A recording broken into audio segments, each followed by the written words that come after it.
vídeo de hoje, nós vamos tratar da noção de causas em Aristóteles, como apresentado na teoria ou na doutrina das quatro causas. Essa abordagem aristotélica, essa teoria, consiste em tentar compreender a razão de ser das coisas que existem.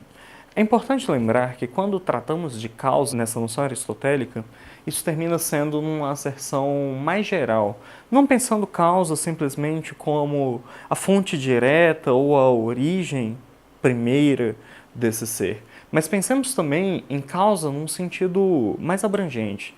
Pensemos em causa no sentido de algo que sem o qual aquele ser não existiria. Como que se fosse o substrato sobre o qual ele foi feito, sobre o que esse ser está apoiado, o que é fundamental para que esse ser venha, bem, a ser. Então, sendo assim, Aristóteles propõe que existem quatro causas fundamentais que terminariam por ser as condições necessárias para que as coisas, bem, elas existam.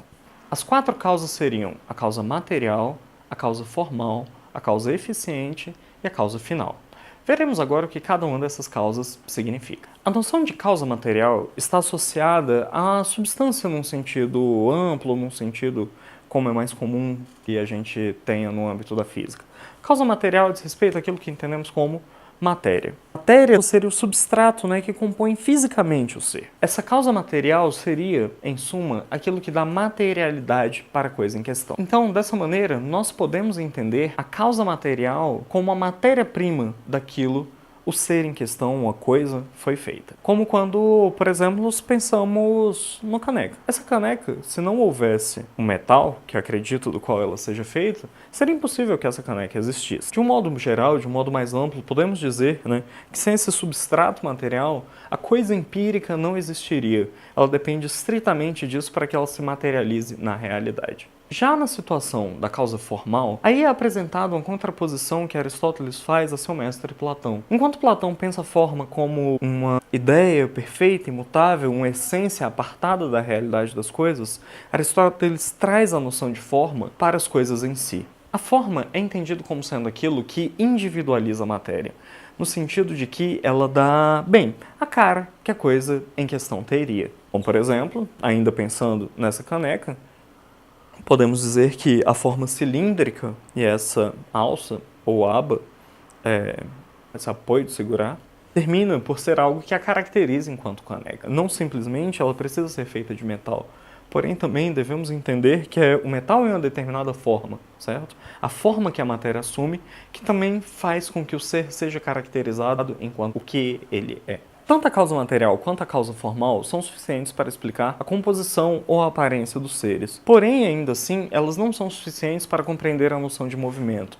A forma como o ser se coloca no mundo, como ele interage com outros aspectos da realidade, como que se dá seu desenvolvimento, sua origem, noções afins. Para isso, são utilizadas as duas outras causas. A causa eficiente é um primeiro exemplo de como podemos pensar a questão do movimento. Pensar como que há a possibilidade de geração e de teoretização dos seres. Isso é algo que vai ser incorporado para a natureza deles mesmos na filosofia de Aristóteles. A causa eficiente seria a origem motriz do ser em questão. Essa causa eficiente seria aquilo que deu a forma específica àquela matéria. Podemos dizer que essa causa eficiente terminaria por ser a origem ou aquele que criou aquele ser. De modo geral, a gente tem essa ideia de que os seres são gerados a partir do movimento e da interferência de outros seres. Já na situação da causa final, como o próprio nome indica, a causa final tem por papel indicar a finalidade do ser em questão, terminaria por também ser uma característica fundamental.